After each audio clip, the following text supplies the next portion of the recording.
Hello YouTube and welcome back to another poker video.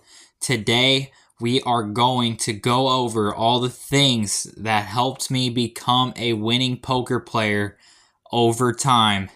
We are also, while we're talking about that, we're going to watch several poker runs. Had a lot of good deep runs yesterday. We got a final in the micro nightly. Final 18 in both of the mystery knockouts, the $15 turbo and the $5 nightly. And we have cashes in the micro lucky sevens, the big ass 14,888 crazy eights as well. And we go to like top 36 or so in the minor niner. Anyways, let's get straight to it. When getting into this, the first thing I have to bring up is an app called Zynga Poker. It is free. I played on there for an entire year. I ran up my bankroll to like 40 billion. Play like every single day. That is a free poker app. It says on there that is not to like help you become like a pro gambler or whatever, but it's helped me. I'm not gonna lie, because I was able to get used to seeing, like just all kinds of situations for free. The players are obviously worse on there, but to be honest, I don't know if they're that much worse than these players. So yeah, Zynga is good practice. If you can run it up on Zynga, you can probably run it up on here. Because also on Zynga, there's a crazy rake. It's crazy. But yeah, that's the first thing I started doing. Well, okay, while I was doing that, I was also watching YouTube videos. And you have to be careful with internet poker content, because a lot of even people that play for millions of dollars, a lot of them are bad. Or I should say, like, yeah, even millions, like 100,000, 10,000, any amount. There are bad players. Even on like Facebook, like when people are talking about hands, I disagree with literally most people on when they're talking about hands. I'm not going to lie to you. And also GTO is just, it's really only good if you're playing against like robots, which I mean, I guess some people claim that Ignition has robots, so maybe it is good, but I mean, come on. Let's be real here. If Ignition has robots, they are ass. This website does not have robots. I mean, maybe like, and even this is like one in like a million. Like there might be like people who can like hack it maybe. There might even be a couple robots here and there, but like for the most part, Ignition is full of wrecks. But I'm going a little off topic. Basically, I'll tell you guys who I feel like I trust in YouTube content poker. The list is kind of short. I mainly watch Crush Live Poker. It is for live poker, but he has a very good understanding of like situational awareness. It's not, like it really does come down to the players that you're playing on how you should play. It really shouldn't. That's why GTO is bad. You want to play a strategy that exploits your opponents. I also watch, like, Doug is pretty good. And a big one was Jonathan Little for a little bit, but yeah, like he's really good at poker. I don't know, it's not as entertaining to watch for me. But yeah, those are like the main ones that I would watch. He's really good about like just if trying to convert you from playing for fun to playing for money. That's exactly what I do now, is play for money. He was an inspiration, I'll say that. Live streams can be good, but for the most part, they're not.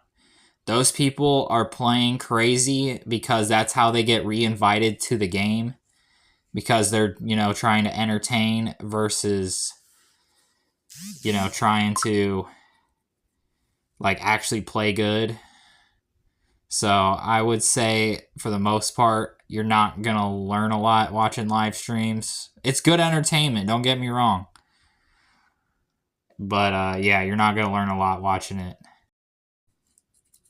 And for Doug Polk, he's really, really good, but he's kind of over our heads.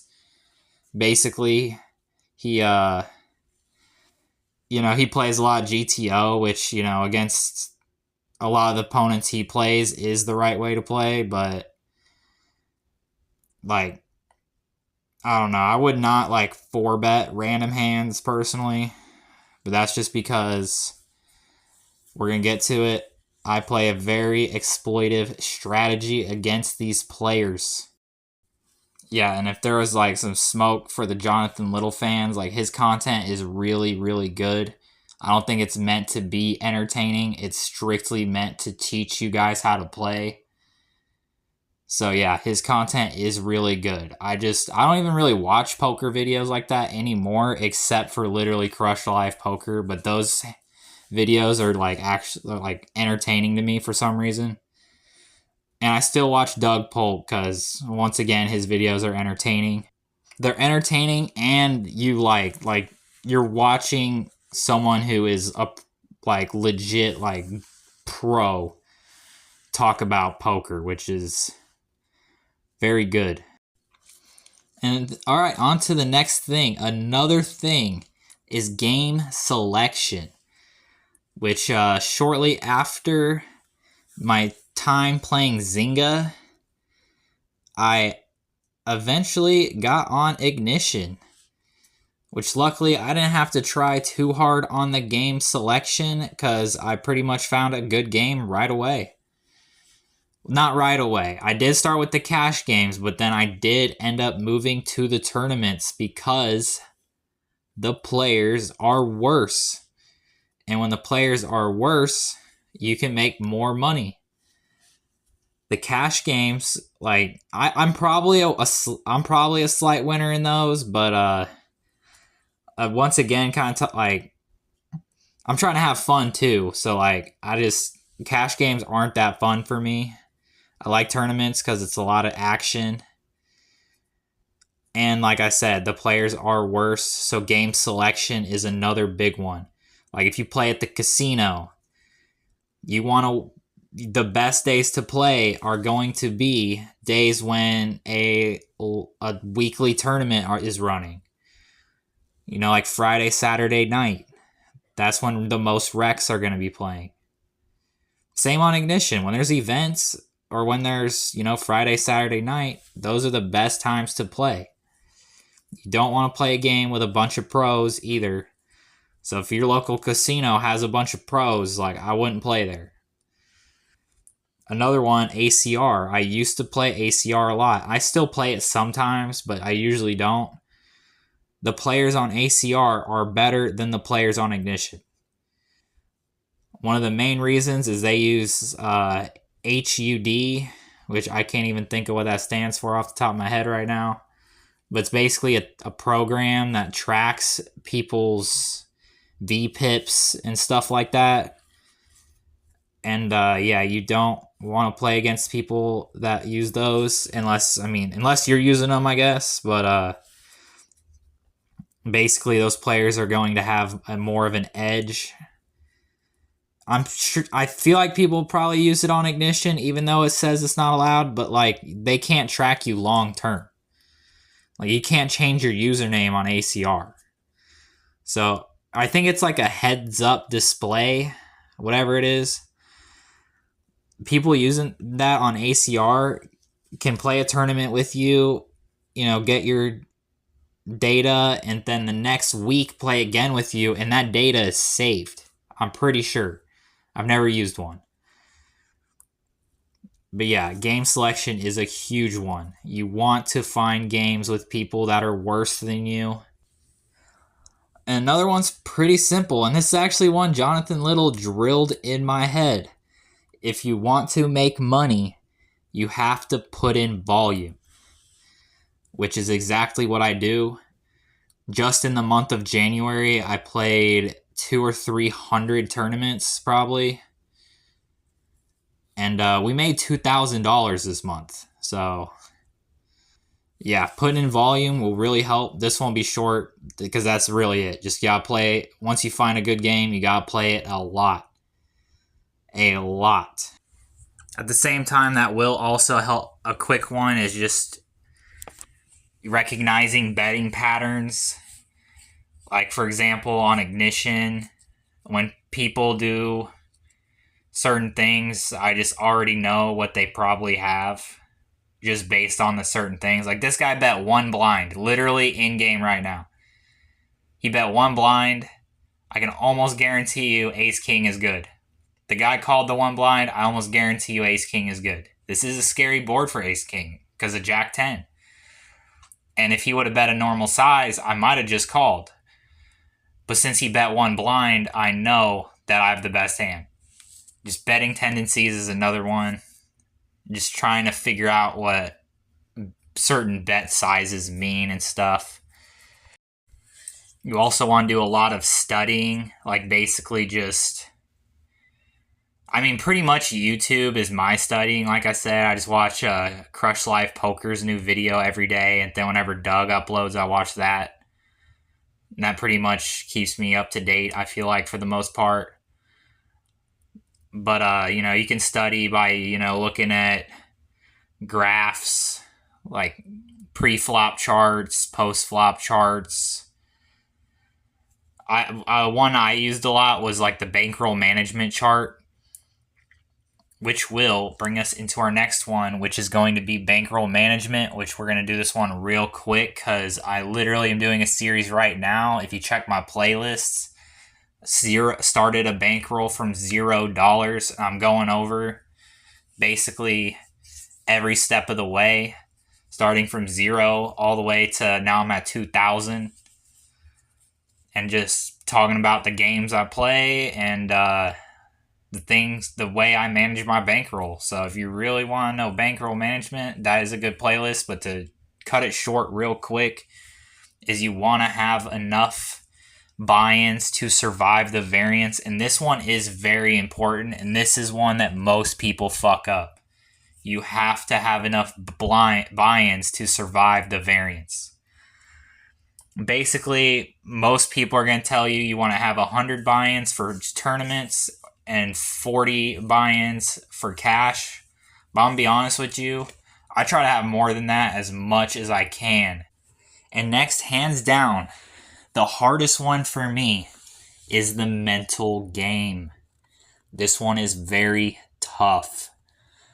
I've been working on this one myself a lot. But one of the main things is just... I don't know. It's very situational, but for me, for example, I get mad whenever they make a play that they shouldn't and beat me. Like, I go all in with Ace-King, and someone calls with, like, Queen-9 off. It's like, you should never call with Queen-9 off. What are you doing? But I'm trying to change my thinking process to actually be thankful that they called with Queen-9, even though I lost. Because at the end of the day, that is why I'm winning. It's just rough sometimes when the cards just don't want to fall in my favor. When I'm pretty much a favorite every time I get it in. That is just how it's going to go. Yeah, that's pretty much the main one for me. I just get mad when people make plays they shouldn't have and I lose because of it. It's like I should be punishing them for making bad plays, but it just doesn't work like that. And honestly, thankfully, they do win sometimes so that they keep coming back so I can keep beating them over and over. But yeah, mental game, just, you don't want to get mad. And another important one is to not play tired. Because when you're tired, I don't know, for me, I feel like there are people that definitely play worse tired, but for me, I'm just more easily tilted. If I'm tired, I get mad. I'm more irritable. So I just can't handle as many bad beats when I'm tired. So make sure you get enough sleep. And for the final part of this rant, and then we'll go over some poker hands, is basically I'll tell you some of my exploits. I was just talking shit on GTO. I don't want to share this, but basically, I never bluff. Like, ever. And I overfold a lot. But at the same time, I'll, like, call with hands that you shouldn't call with if I have, like, reads or whatever. Basically, that's, like, my main exploit that I can think of right now. I'll do, like, a C-bet bluff.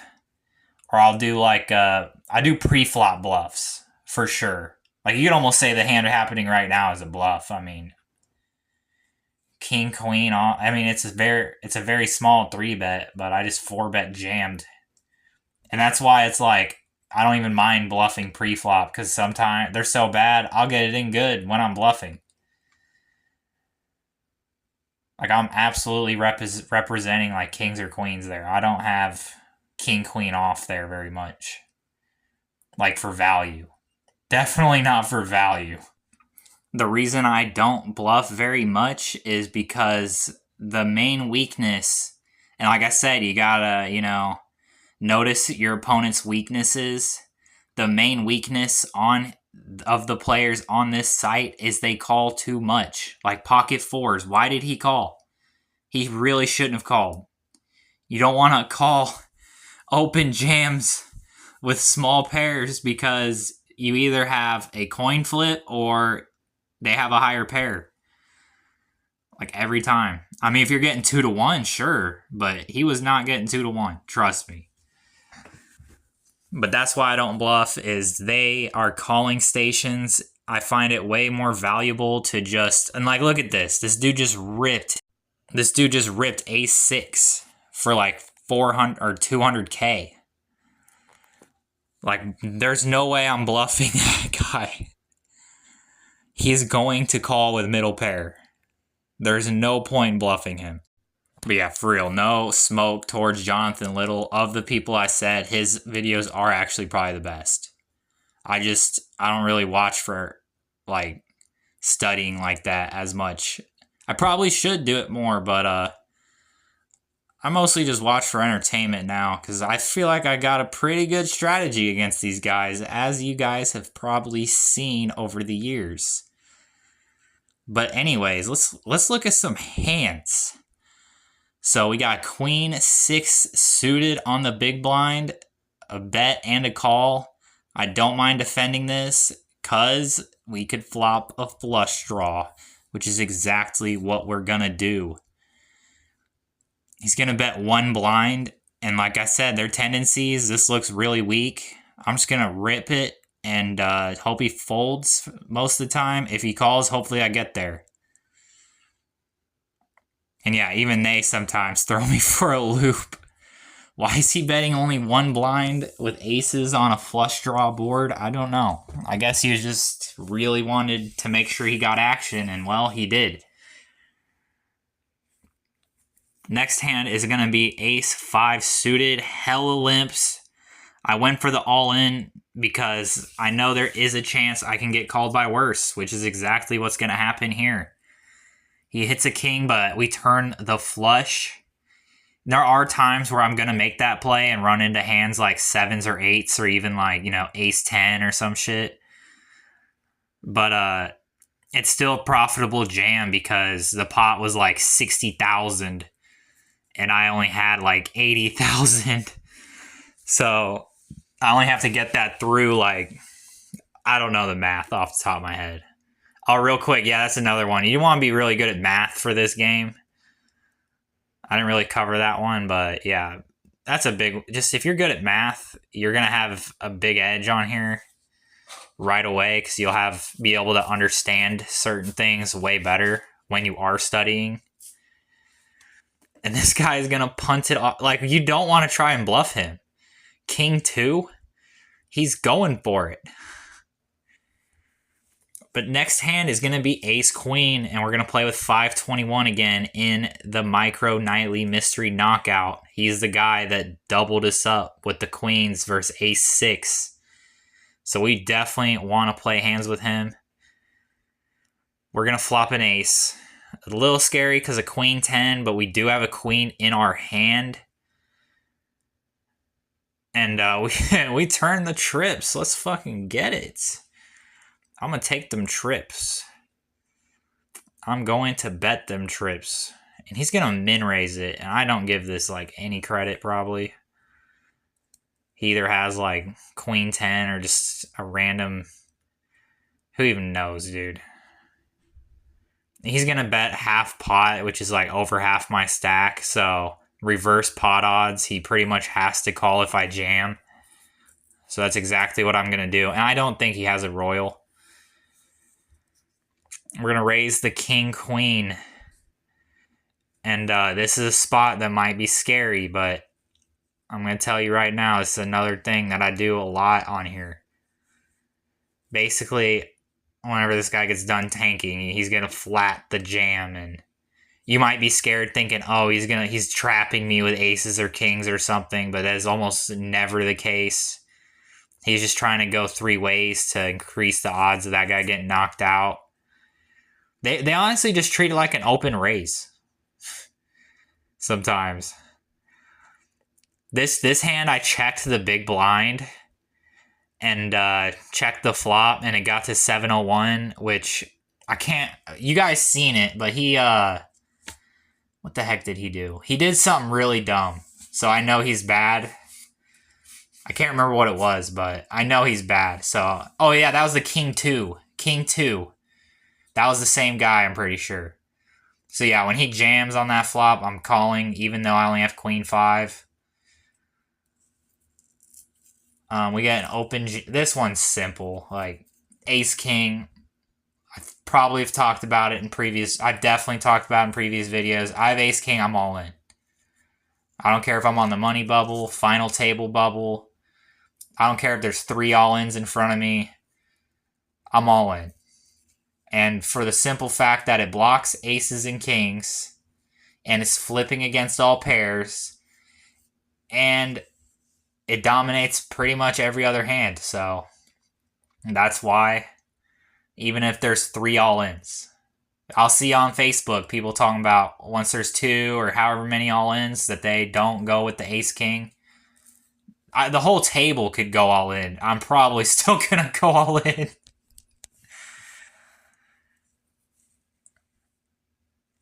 But we're all in with ace-queen here at the $1.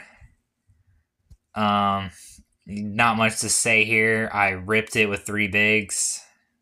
Got 2 calls, and now it's just in fate's hands to hopefully reward me the pot, which it won't. But it's just the $1 tournament. I literally don't even care. We're going to play the Mystery Knockout Turbo.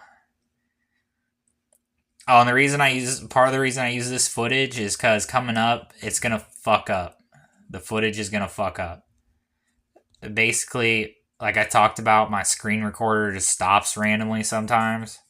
And I think I've been figuring out how to make it work. I just have to like update my phone a whole bunch and stuff like that. But it was acting up around this. It's coming up. It's going to start acting up. And we're going to miss 2 big spots. But I'll say what happened.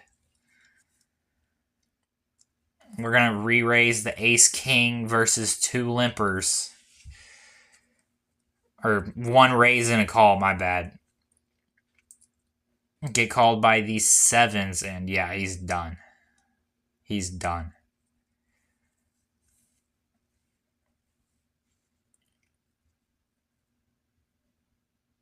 Pocket 5s is actually a fold in that position. Positional awareness is big. I do not raise with 5s, 4s, 3s, or 2s unless I'm in 6 away from the big blind, which in that hand I was 7 away, so I folded it. I'll mix them in sometimes though if we're deep stacked, but I'm pretty much never deep stacked because I late register a whole bunch and stuff like that. This hand's pretty big. We get a raise and a call, and we decide to jam the ace 10, and the 300k stack decides to overcall or cold call, whatever the term is. He double called, and with ace 4, took him out. Another standard spot. If you have queens, there are certain situations to fold queens, but it's very rare on this website. I almost always go with queens. I can maybe count like 5 times that I folded them. It's very rare. But we're going to triple it up. Alright, yeah, this is the micro nightly. We haven't seen this one yet. We're going to rip ace queen versus an under the gun raise. And yeah, we're at like 12 or 13 left at this point. So we're getting pretty deep in that one. Let's see if he calls. We got ace 8 action going on in the mystery knockout turbo as well. He's going to call it ace 9. Yeah. You definitely want to go all in with ace queen against a single raise. Pretty much always. Unless you're deep, then you just 3-bet, obviously. But yeah, so we're at 1.5 million now in the micro nightly. And that's why I kind of decided to make this like a talk about something video. Because basically I doubled up with aces and my screen recorder missed it. And we won a huge pot with aces in the mystery knockout $5 as well. Not this ace, different aces. We were at like almost 3 million at one point. Obviously going to re-raise all in pretty easily. Then this hand is the ace queen up top's really tricky. So yeah, he limped out of the gun and now he's re-raising. And this one actually did sketch me out. I talked about in a previous video that I don't give these very much credit. But I almost blame my screen recorder for failing at this hand. Basically, I'm going to rip it. He's going to call, and he's going to have kings. But I was a little like I was talking about, mental game. You don't want to be irritated or tired or mad or anything like that. But shortly after, I thought, I am thankful that he limp re-raised kings because he gave me the best possible chance to get away from it. And yeah, we get limped in on against kings again in the micro nightly, and we fall for it with queen 9 and get stacked in 4th for $80. But I was thankful that he limp re-raised kings because it gave me the best chance to get away from it. Because if he would have just, open raised, I'm just ripping all in. Like right away. No thought. But since he limp re-raised, I did have to think about it, and I think I could have gotten away from it if I, because certain limp re-raises, they're just different. Like, I did feel, like, really sketched out about that one, I'm not gonna lie. Because I said how I don't give him much respect most of the time now, but that one was, he, like, raised it real small. Like, he definitely wanted action. Like, if there was a limp re-raise punt, like, he'd probably just go all in. But the 750k really threw me off.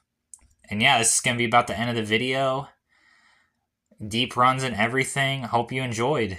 Thank you.